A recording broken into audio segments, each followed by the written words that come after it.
Hey everyone, I'd like to talk about the OnePlus 6 again in this video.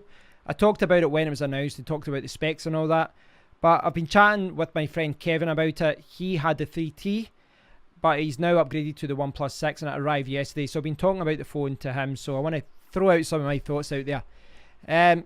So you guys know what this phone is all about. It is a flagship phone. It comes with the Snapdragon 845, etc. He has the version which is 8GB of RAM and 128GB of storage. Now it doesn't have a micro SD card, but I think most people would be happy with that.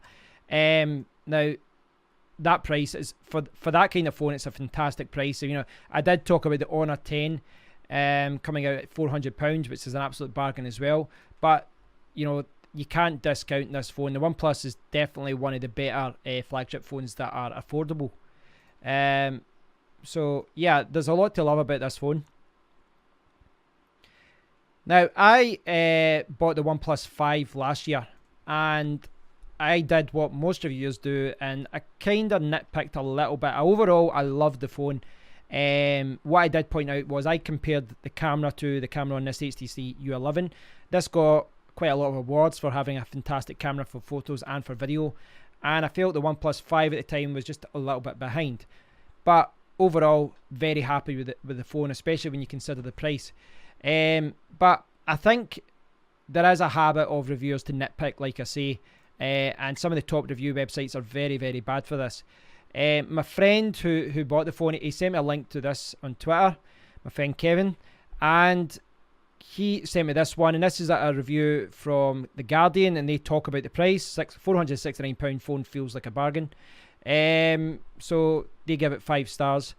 But The Verge were a little bit more critical, and you can see here the headline: OnePlus 6 review, new phone, same compromises. But if you look at the summary here, now, before I kind of nitpick, they are nitpicking. They have given it a score of 8, which is pretty good. So obviously they do like the phone. They talk about the good stuff here: large, vibrant display, great software experience, very fast performance, reliable battery life. All of that is good. The one thing missing here, price. The Guardian did talk about the price here. Why aren't they talking about the price? They really do have to talk about the price. This, you know, you can buy this phone for £469 in the UK. The HTC U12 Plus, which is coming out, is going to be £700. The Samsung S9 phones are over £700 as well. You go back and look at the prices of the Samsung Note range last year, and the Google Pixel phones, you're talking £800, £850, £900. They're very expensive phones, and in my opinion, they are by no means worth twice the price, especially when they've got the same CPU, the same chipset, very similar performance, if not identical performance. Yes, you can argue some of those phones are better functionality, cleaner, or, you know, better cameras or whatever. Twice the price? No. So I think that, you know, review sites like Verge, they really do have to focus more on the price.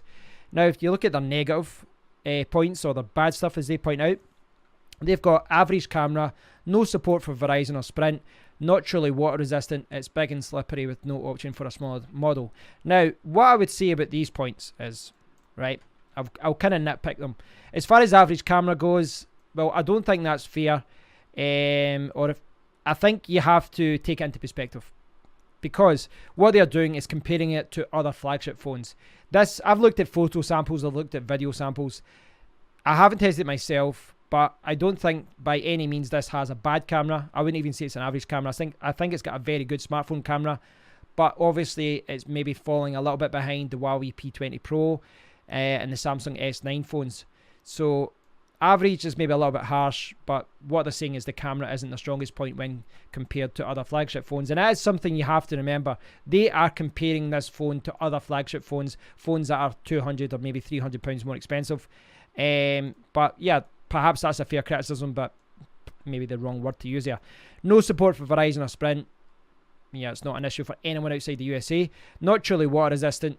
Fair point, but again, water resistance, personally, this is something I really don't care about, guys.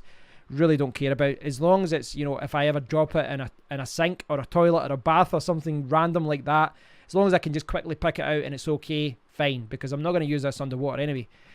It's big and it's slippery with no option for a smaller model. Right, so see, this is definitely nitpicking, because it's not like they say this about the iPhones.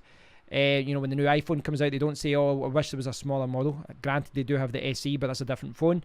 But yeah, there's phones like Sony bring out their phone, they don't have two versions. I realise Samsung do. I realise HTC don't have a smaller version.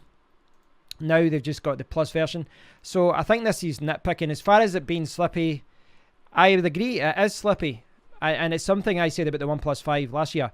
I also think, though, every single phone that's out in the market now is pretty much slippy. If you go back to how phones were 5 years ago, 10 years ago, they weren't as slippy as they are now. You know, phones look great now. They're all shiny. They all look great, but they're all slippy. But need to put it in a case. But I guess you could say slippy is a fair point. Now, my friend Kevin kindly sent over an unboxing video that he did, and in the OnePlus 6 website, in fact, I'll move over here so you can see the unboxing better. In the OnePlus website, it says that you get the OnePlus 6, you get the fast charge power adapter, the fast charge Type-C cable, but what I didn't know was they actually throw in a silicon case as well. That was also thrown in the box, and I didn't know that. So you can see my friend Kevin showing the phone there, fingerprint sensor in the back and all that. Looks great. So yeah, I didn't realise that they throw in a silicon case. So again, going back to it being slippy, it is a fair point, but they're giving you a silicon case. So what do you think?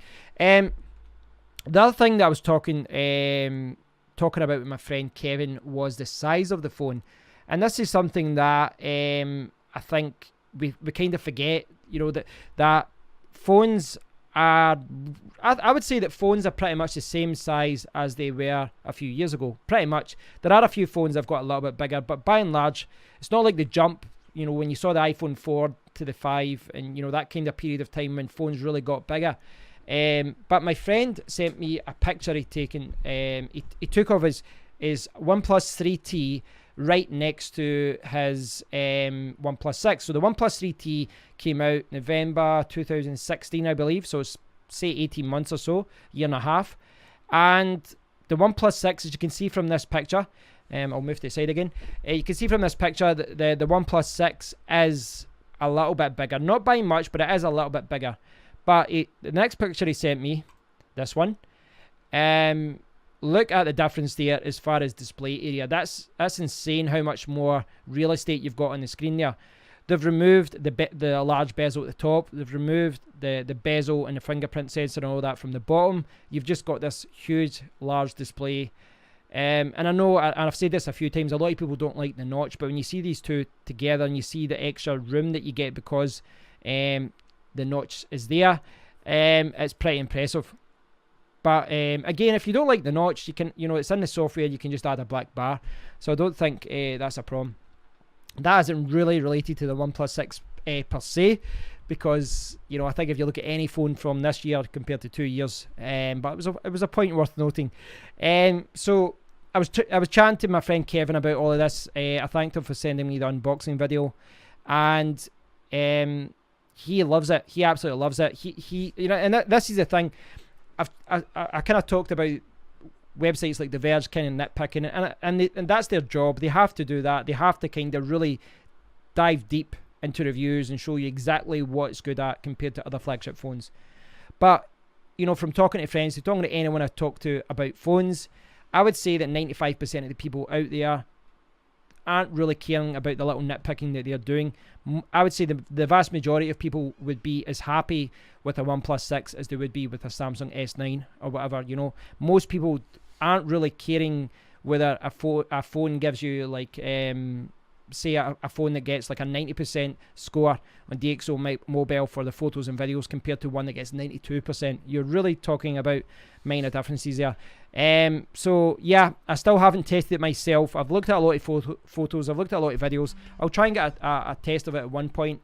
But yeah, I just thought I'd throw out some of my thoughts there, because it is a minor annoyance of mine now when I see a lot of reviews and they aren't talking about the price. You always have to talk about the price.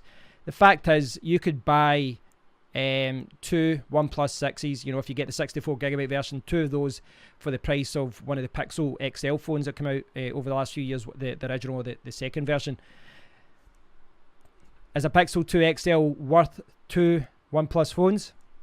I don't think it is, but it's the law of diminishing returns, isn't it? So thanks for watching, guys. I just thought I'd throw my thoughts out there.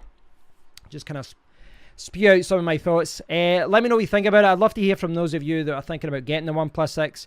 It might not be the best flagship phone this year, but I think from a value point of view, I'm personally leaning towards something maybe a little bit cheaper this year, because I've been impressed with what the OnePlus 6, the Honor 10, and hopefully Nokia's phone this year will be pretty good as well. So I'm going to keep my eyes out, and I'll make a decision soon what phone I'm going to get. But over to you guys. Leave a comment, and I'll speak to you all in the next one. Cheers, guys.